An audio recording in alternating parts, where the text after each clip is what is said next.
Sorry, पहला reaction में या तो कहा था कुछ इशू के वजह से वीडियो कट गया था, तो मैं दोबारा कंटिन्यू करता हूँ। तो यहाँ पर क्या बना था, यहाँ पर बना था फॉर्माल्डिहाइड। उसके बाद ZnHgHCl, ये क्या है, क्लीमेंसन रिडक्शन। क्लीमेंसन रिडक्शन क्या करता है, रिड्यूस करता है। रिड्यूस किस में करता है, एल्डिहाइड को एल्केन में। तो क्या बनेगा, CH4। CH4 के जब HCl2 in presence of HNO, तो क्या बनेगा, फ्री रेडिकल सब्सटीट्यूशन। एक H हटकर Cl लग जाएगा। इन प्रेजेंस ऑफ KCN क्या बनेगा, CH3, Cl हटकर CN लग जाएगा। ये क्या है, nucleophilic substitution. One nucleophile is substitute by other nucleophile. ये क्या है, उसके बाद है H2O और H+, पार्शियल हाइड्रोलाइसिस। तो साइनाइड का जब पार्शियल हाइड्रोलाइसिस करते हो तो क्या बनता है, एमाइड। तो क्या बनेगा, CH3CONH2, इस एमाइड बना। उसके बाद क्या है, P2H5 क्या है, डिहाइड्रेटिंग एजेंट। तो डिहाइड्रेटिंग एजेंट H2 निकल जाएगा, तो क्या बनेगा, साइनाइड। फिर से साइनाइड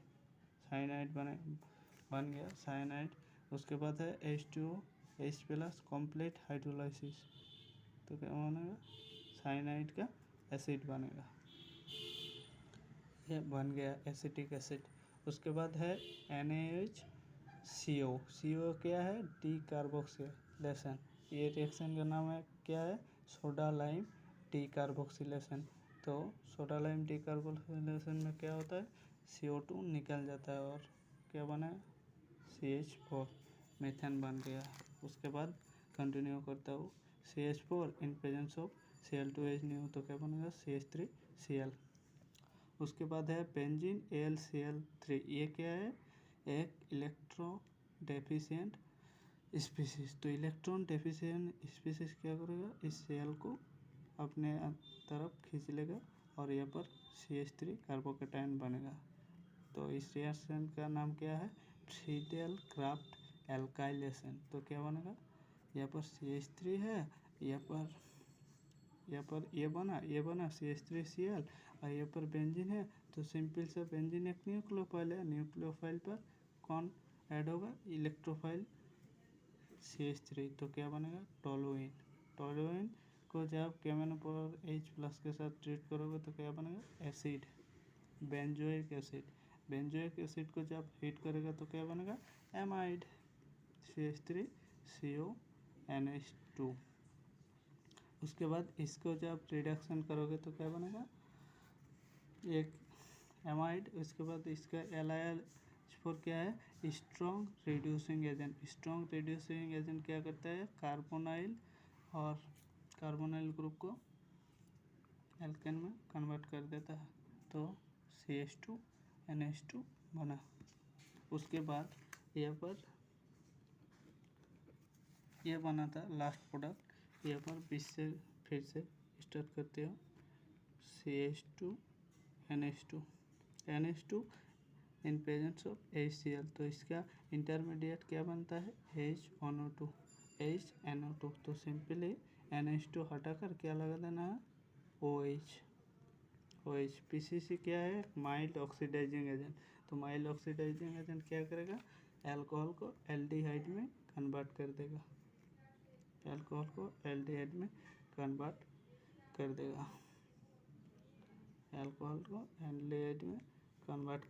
ये क्या है, कैनिजारो। फिर से आ गया कैनिजारो। तो एक का ऑक्सीडेशन होगा, एक का रिडक्शन होगा। तो एक का ऑक्सीडेशन होकर क्या बनेगा, एसिड का सॉल्ट बनेगा CONA+, और क्या बनेगा, CH2OH। एक अल्कोहल और एक एसिड का सॉल्ट। तो KMnO इसको क्या करेगा, ऑक्सीडाइज कर फिर से एसिड बना देगा। एसिड इन पे ये क्या बना, benzoic acid in presence of NH3 heat. तो फिर से क्या बनेगा, एमाइड। फिर से क्या बनेगा, फिर से NH3 हीट है, फिर से एमाइड। ये एक एसिड है, एसिड बेस रिएक्शन होगा CH3CONH4+, इसको जब हीट करोगे तो H2O निकल जाएगा और क्या बनेगा एमाइड CH3CONH2 है ना। उसके बाद है Br क्या है, Br लिखना भूल गया, Br in presence of NaOH। ये क्या है, Hoffmann bromide degradation. Hoffmann bromide degradation में क्या होता है, सिंपली CO ग्रुप हटा देना। उसके बाद क्या बनेगा एनिलीन बन गया। ये है 26। उसके बाद 26 के बाद 26 ये बना NaNO2 HCl, क्या बनेगा N2Cl diazotization N2Cl minus NaH। ये क्या है कोल्बे इलेक्ट्रोलाइसिस में क्या बनेगा, कोई नहीं दिया है तो ये बनेगा OH और COOH। फिर से CO सोडा लाइम डिकार्बोक्सिलेशन, मतलब CO2 हट जाएगा और क्या बनेगा एल्कोहल, मतलब phenol in presence of CHCl3। ये क्या है राइमर-टिमर रिएक्शन में इंटरमीडिएट कौन होता है डाइक्लोरोकार्बिन। राइमर-टिमर रिएक्शन में क्या बनता है बताओ, ये कंपाउंड का नाम क्या है सैलिसल्डिहाइड। राइमर-टिमर रिएक्शन में क्या बनता है सैलिसल्डिहाइड। उसके बाद जेडेन डस्ट क्या करता है फिनॉल को बेंजीन में कन्वर्ट कर देता है। तो फिर से क्या बनेगा, ये एसिटाल्डिहाइड CHO ये बनेगा। इसके बाद ये क्या है टॉलरेंस रिएजेंट क्या करता है ऑक्सीडाइजिंग कर देता है। टॉलरेंस रिएजेंट क्या करता है एल्डिहाइड और कीटोन को डिफ्रेंशिएट करने का काम करता है। एल्डिहाइड को एसिड में कन्वर्ट कर देता है। तो CHO का जब ऑक्सीडाइज करोगे तो क्या बनेगा COOH, एसिड बन गया। उसके बाद क्या है देखो, एसिड जब बन गया उसके बाद NaOH के साथ जब ट्रीट करेगा तो क्या बनेगा, ये बनेगा CH3CO एसिड बेस रिएक्शन। ये एक एसिड है ये एक बेस है तो सॉल्ट बनेगा ऑब्वियसली। तो इस पर नेगेटिव चार्ज आयोडीन एक गुड लिविंग ग्रुप है तो अपने तरफ इलेक्ट्रॉन को खींच लेगा। तो कार्बन पर पार्शियल पॉजिटिव चार्ज, आयोडीन पर पार्शियल नेगेटिव चार्ज। तो पॉजिटिव कहाँ पर ऐड होगा नेगेटिव पर, तो क्या बनेगा एस्टार बनेगा। डायग्राम मेरे खराब होते जा रहे हैं। CH3 एस्टार बनेगा। उसके बाद रेड फॉस्फोरस HI दुनिया में एल्केन बनाने के लिए आया है, जिसको भी देखा एल्केन बना दिया। तो इससे क्या बनेगा एल्केन बनेगा। एल्केन इन प्रेजेंस ऑफ ये क्या है toluene in presence of hot KMnO4 क्या बनेगा acid in presence of soda lime. तो फिर से क्या बनेगा बेंजीन। उसके बाद 37 बेंजीन को जब ओजोनोलाइसिस करते हो तो क्या बनता है क्लायोक्साल, मैंने पहले वीडियो में बोला है। उसके बाद ये क्या है वुल्फ-किस्नर एल्डिहाइड को किस में कन्वर्ट करता है एल्केन में। तो क्या बनेगा CH4 इन प्रेजेंस ऑफ डोमो CH4 बनेगा। उसके बाद Cl2H ये क्या है फ्री रेडिकल सब्स्टिट्यूशन। तो क्या बनेगा CH3Cl।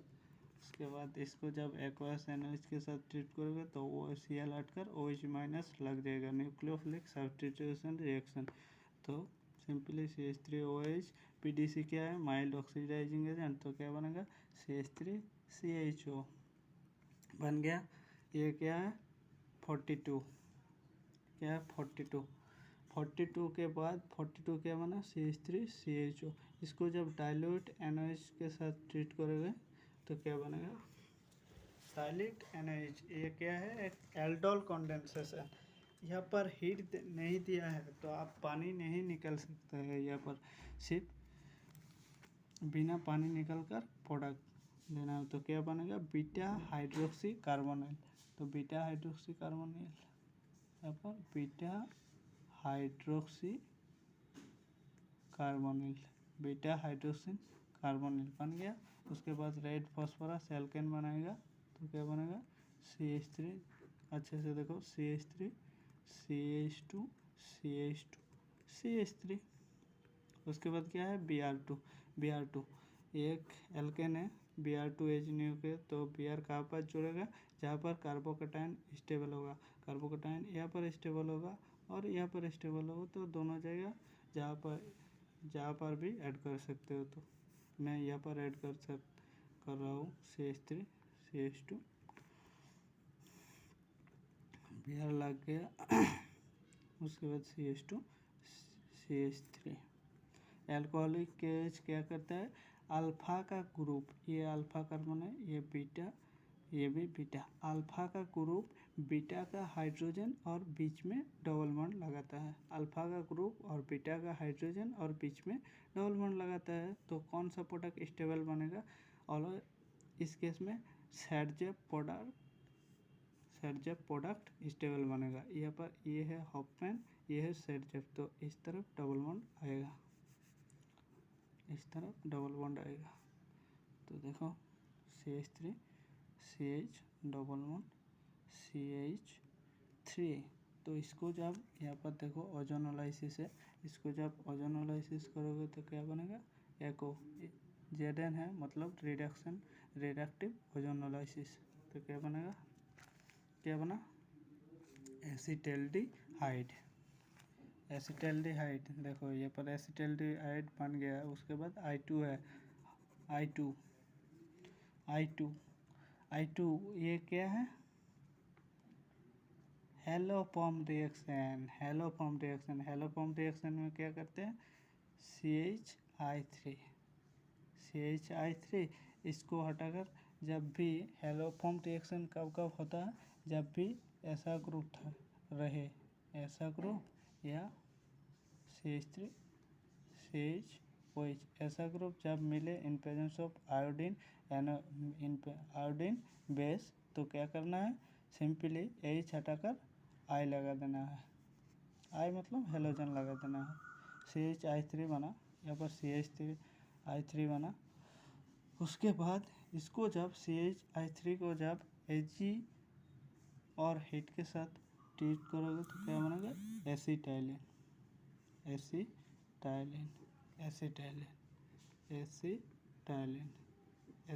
ये कैसे होता है मैं दिखा देता हूँ थोड़ा।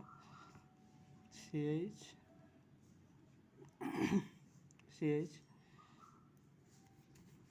6 मोल Ag CHI3, रुको, तो CHI3 6 Ag,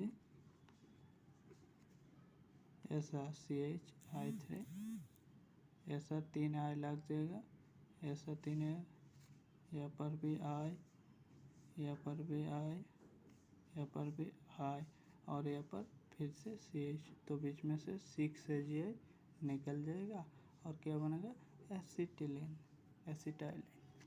एसिटाइलिन बना। उसके बाद कहाँ पर हुआ, यहाँ पर हुआ 48 तक, 48 तक हुआ है। उसके बाद क्या है 48, ये क्या है, HBO हाइड्रोपोरेशन ऑक्सीडेशन, तो वहाँ पर क्या बना था, एसिटाइलिन का जब हाइड्रोपोरेशन ऑक्सीडेशन करोगे तो एंटी मार्कोनिक के हिसाब से प्रोडक्ट मिलता है। तो एंटी मार्कोनिक है, यहाँ पर तो 2 कार्बन है, कहीं पर भी OH ग्रुप ऐड कर सकते हो, लेकिन 2 से अगर ज़्यादा कार्बन रहेगा तो एंटी मार्कोनिक के हिसाब से प्रोडक्ट मिलेगा। मतलब कहाँ पर ऐड होगा, नेगेटिव पर, जहाँ पर हाइड्रोजन के संख्या ज़्यादा है। मतलब यहाँ पर क्या होना, CH CH2 double bond CHOH। इसको जब टोटोमेरिज्म होगा तो क्या बनेगा, CH3 CH2, क्या बना, acetaldehyde in presence of tolerance reagent क्या होता है, एसिड में कन्वर्ट हो जाता है और Ag+ प्लस किस में कन्वर्ट होता है, Ag में। तो ये क्या काम कर रहा है, ऑक्सीडाइजिंग एजेंट, दूसरे को ऑक्सीडाइज कर रहा है और खुद रिड्यूस हो रहा है। Thank you.